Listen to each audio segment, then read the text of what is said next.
you when clavicular got framemogged?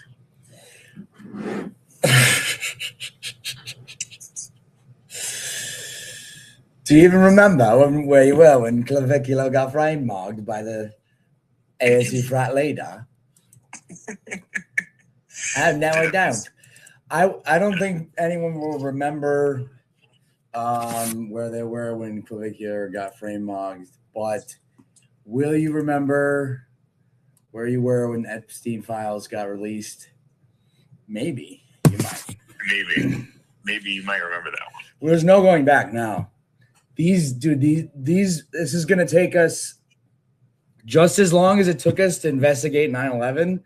It's going to take us to comb through these fucking files. I mean, we've got our work cut out for me. You know, I've always been 10 years ahead on conspiracies, and you know, you guys are just catching up now on Pizzagate, and that's fine. You know, everyone has their timeline, but now, some of us are just ahead of the curve. Well, now we're getting into things that I don't think the average person is ready for. Yeah, they're not like, okay. And I'm curious to know, like, this is something where, like, you and I kind of come together, and it's like crazy because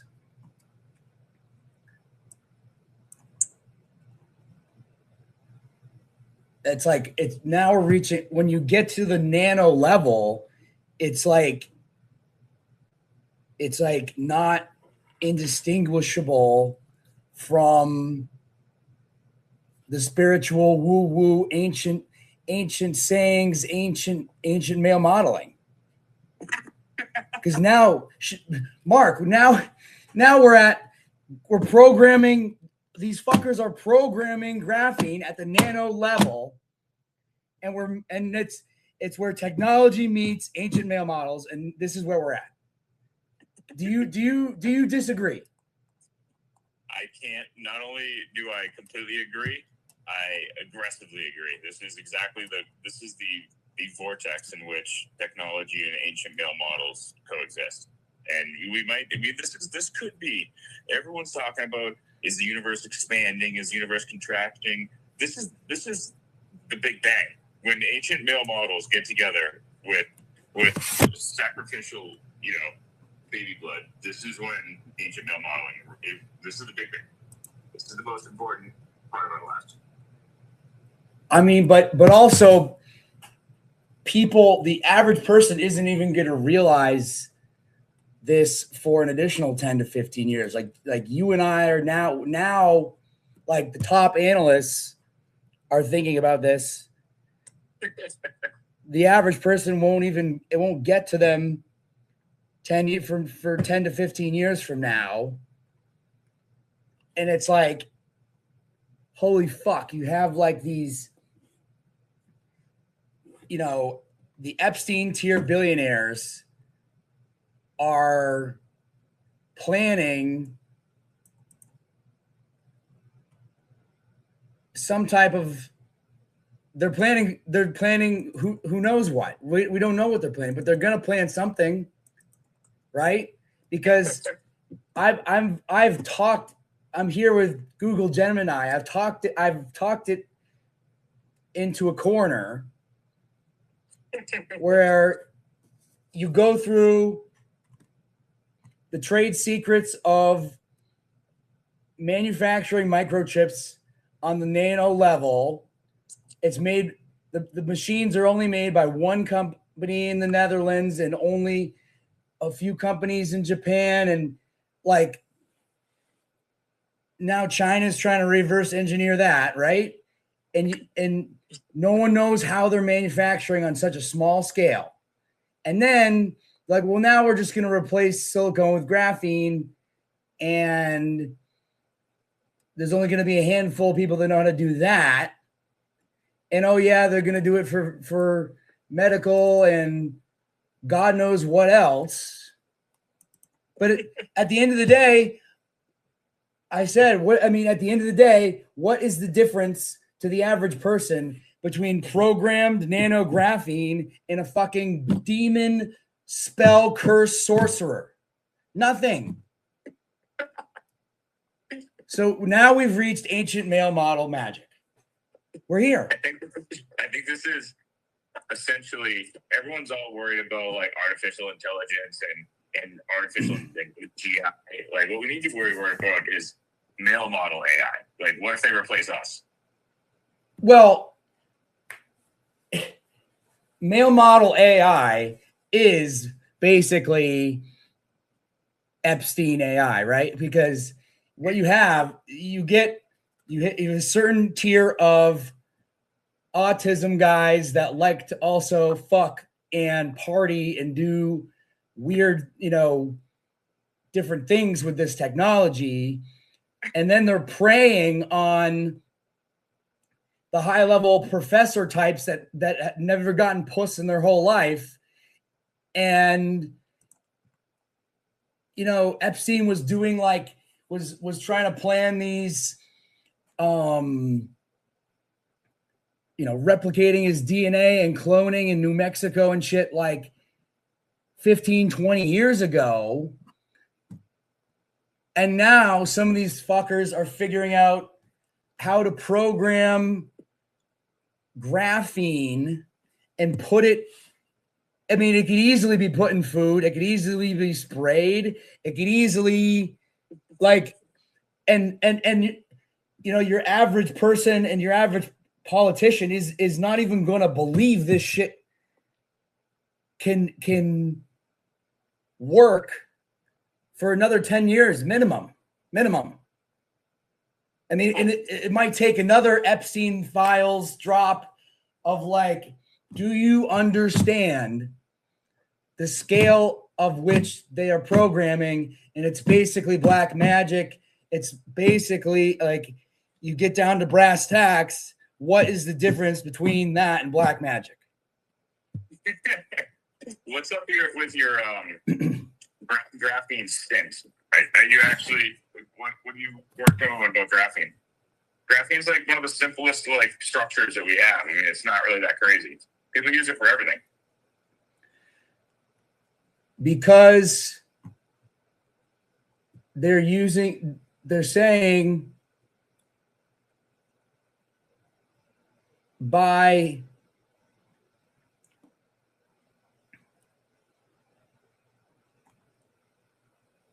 silicone has limits, right? So you can't get any thinner than one atom, and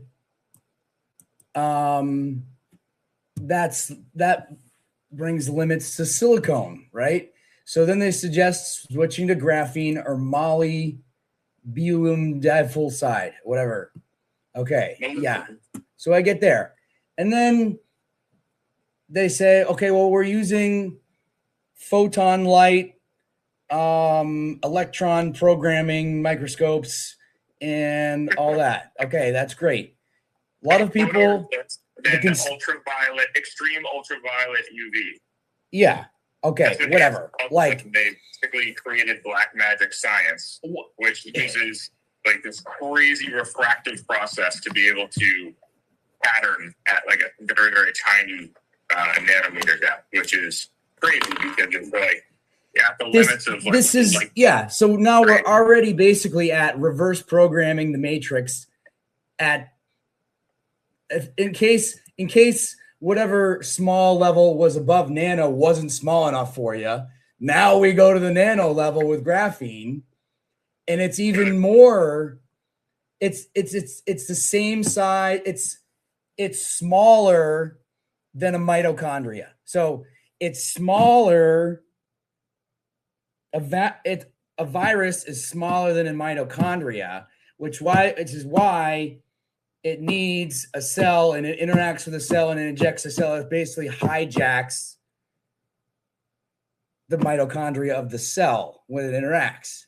So powerhouse of the cell. Right, but viruses don't have mitochondria. So Correct. And they're the same size as a basic graphene oxide. They said you can stack 2 graphenes and angle it by 10%. And it's called the magic angle. Literally, it's called the magic angle. Twistronics, the handshake, scanning tidal microscopes, and the Twistronics, the magic angle was discovered by doing 2 graphenes, twist the top sheet by a 1.1 magic angle, and material suddenly changes into software and instantly becomes a semiconductor, allowing electricity to flow at 0 resistance. Biological programming. Graphene oxide is often programmed to be a delivery vehicle. Don't worry, we're just going to use it for helping out with certain diseases and blah, blah, blah. No, you're not. So what is this? What did we all work that week? What's going on? What are we worked up about? I'm just coming to a sort of AI realization. Well, first the AI realization was. Is this why you called me, by the way? Yeah, because I'm literally just spiraling. I'm spiraling. I have no one to talk about this. You're the only one that can literally have this conversation. I thought I started it by saying clavicular, and I was like, that'd be funny if I just made you go on this big rant. But I was trying to figure out what's going on. No, this I'm in this fucking massive AI rabbit hole that's brought us to graphene, and like, I mean, the initial rabbit hole was the claudebot, right? So like, in the dead internet theory. And how, like, in less than 2 years, the internet is going to be full of these Claude bots interacting with everything. And they're going to be next to impossible to tell if it's a human or not. It's going to have enough data to pretend it to be any human. It's going to have voices to mimic, unbelievable graphic. Like you're not going to be able to tell. You can already basically not tell that. The OnlyFans girls are already so fucking good. You can it takes you a second to tell. In a couple years, you're not going to be able to tell. Yeah. So where does that bring us, Mark? Is it a reverse COVID? You're going to have to do an in-person OnlyFans. Is this a reverse COVID trade? Because COVID was a real. Now we're getting really philosophical, because COVID was a IRL in this matrix virus that forced everybody to spread out and leave the cities and it forced everybody onto the internet, right? It forced major businesses and boomers onto Zoom calls, right? Yeah. Now, my theory, my ancient male model theory is that Claude bots will be the virus of the internet that forces everybody to go back to doing old school in-person businesses to an extent, because we can't verify that this is this is a person that we're dealing with, or a bot or a scammer. Who owns the bot? Who programmed the bot? Is it an Indian bot? Is it? Am I really? You cannot tell. I'm not an Indian bot. Why do you say that? We're not going to be able to tell over the phone or over the internet if it's a real person or if it's the person that we think we're dealing with. That's the issue. Yep. Hey, that's going to be interesting as well, is that a claudebot does all of our shit. So Elon right now at XAI, he's working on the human emulators. So he's like, any human output that's digital, anything that we do on a computer or on a phone or anything, he's like, we're working on human emulators, and you're not going to have to do anything on a computer anymore. Well, right. And if you go out if you look at job posts, they're looking to pay people that they can monitor their skills right now online, and so that they can have a bot mimic it in the future. So it's like, we want to hire all these lawyers and financial analysts and whatever, website designers, and just record all your daily activities so we can have a bot do it in the future. So, and everyone's already openly admitting that the bots are going to be able to get to that point where they can do anyone's task and mimic anyone online. So then it becomes, okay. Then maybe we have more free time to hang out in person. Well, that's the thing. So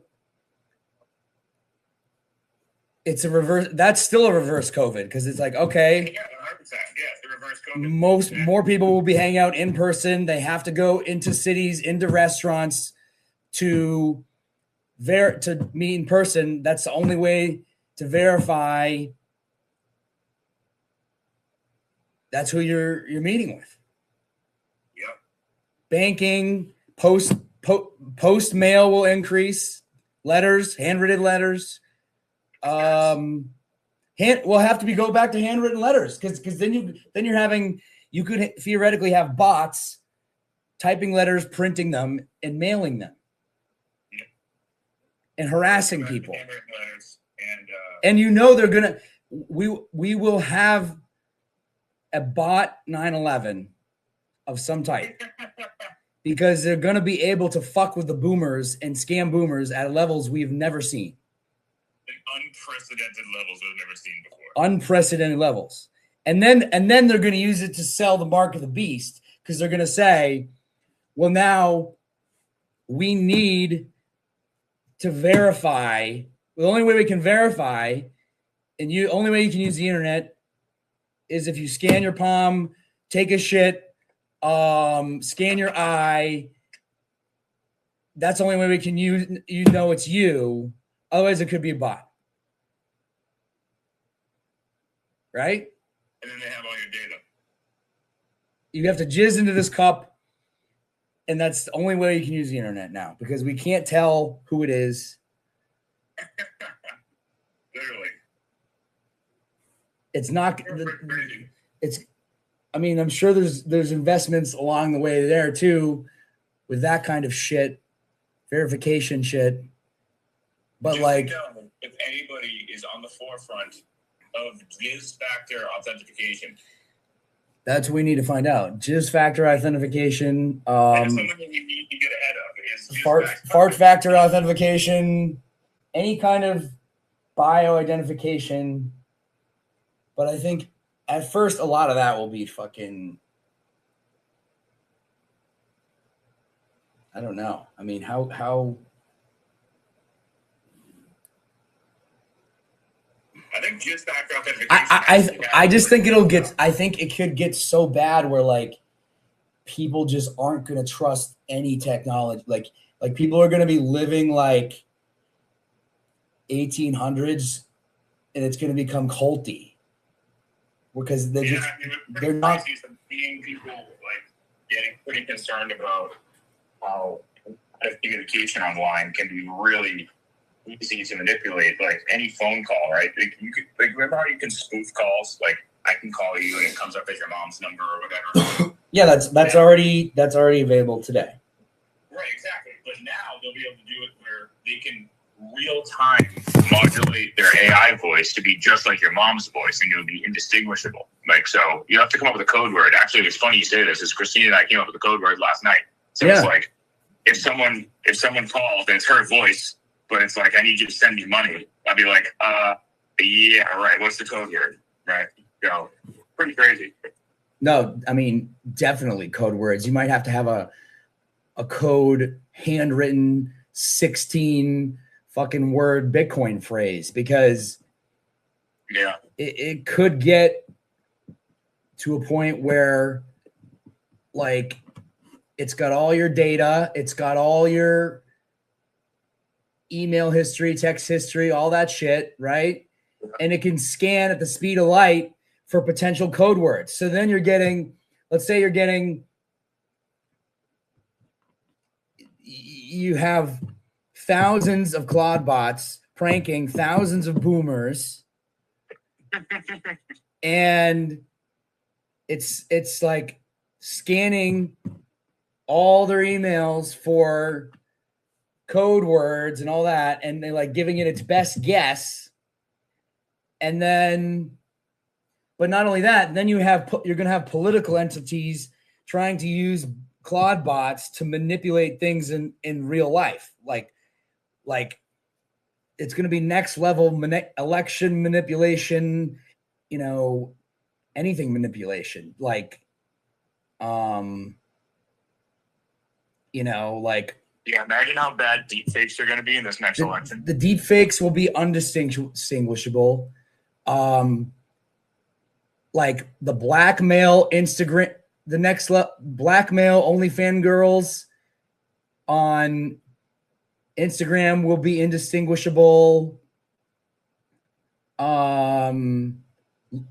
Who's actually law enforcement and who's not will be indistinguishable. Like, are you getting, is it really the IRS, or is it someone pretending to be the IRS that's fucking with you? And that will be the next, it's the next 9/11. Yeah.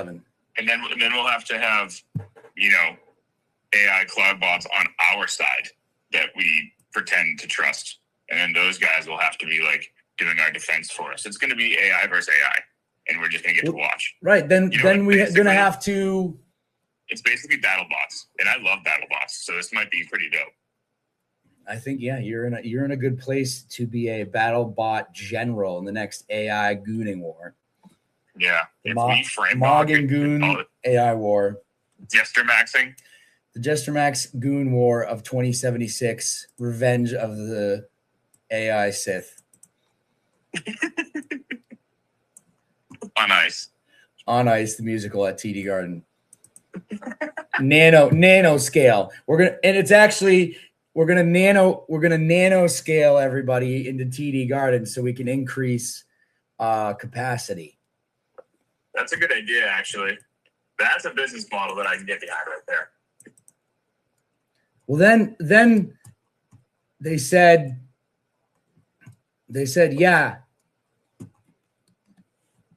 Gemini said, yeah, that's dead internet theory that people are worried about, which I tended to agree. That's the likely scenario. But then it was like, but the other scenario, hold on.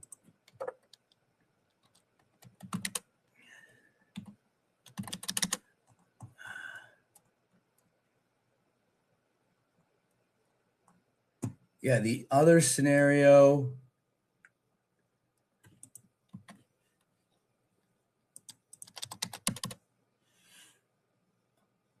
The other scenario is we absolutely get framemogged by ASU Frat Leader. Is you get mogged by an ASU Frat Leader, and then you get farted on by Karthik and Mentor.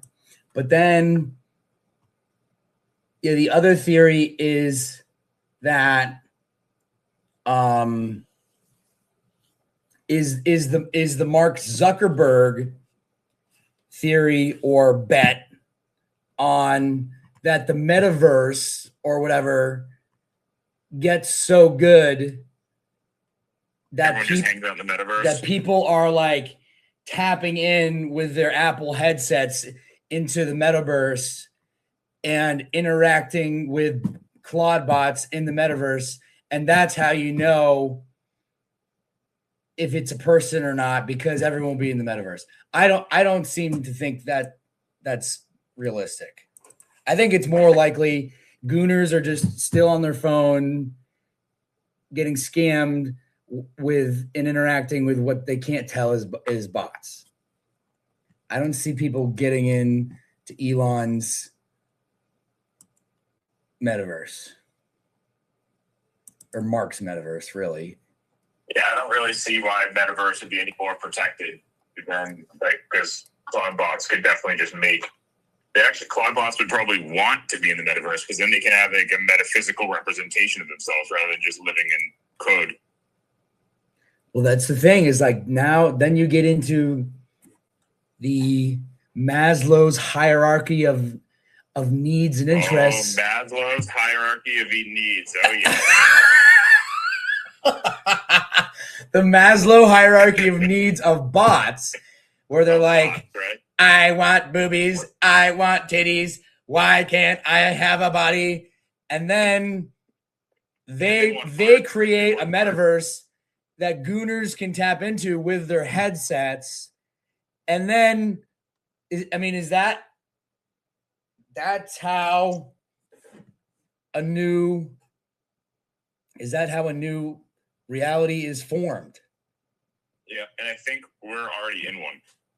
I think this is just, we're doing it. We figured it out. We're just accelerating towards the end state. Well, that's some real Rick and Morty type shit. Yeah, like the realm within a realm within a realm. Yeah, I mean, it's just like, you can't like disprove a negative where it's like, if we have all this capability now and we're just getting to it, like there's nothing that has stopped us before from doing this, and we're actually in the matrix. Like what always confuses me, which is kind of crazy, is that the world's physics, like physics is essentially testing the real world to reverse engineer the code. That's all it is. Yeah. Like gravity is a code, right? It's, you know, the constant of like whatever the 9.3, whatever that fucking thing is. And like all the crazy physics equations, they're all just reverse engineering our world's code, like piece by piece, like figuring out how things work. Well, right. Yeah. I mean, that's basically how all, the progression of all modern science has got us here to this nano type programming, the nanomatter that is basically indistinguishable. It would be indistinguishable from a demon or a curse to the average person. That's basically where we're at. I mean, and how do you prove that people haven't used this in ancient male model civilizations, and then like what the Native Americans thought of was this certain demon or this curse or this spirit is actually just programmed graphene from 1,000 years ago or 10,000 years ago. Like what, like this is where we're at. Mm-hmm. Mm-hmm. You can't disprove that ancient male models used programmed graphene to get pussy. Yeah, we cannot disprove that. It's a theory that will exist in eternity. Wow. Well, thank you, Mark, for having this conversation with me at 8 p.m. And we will.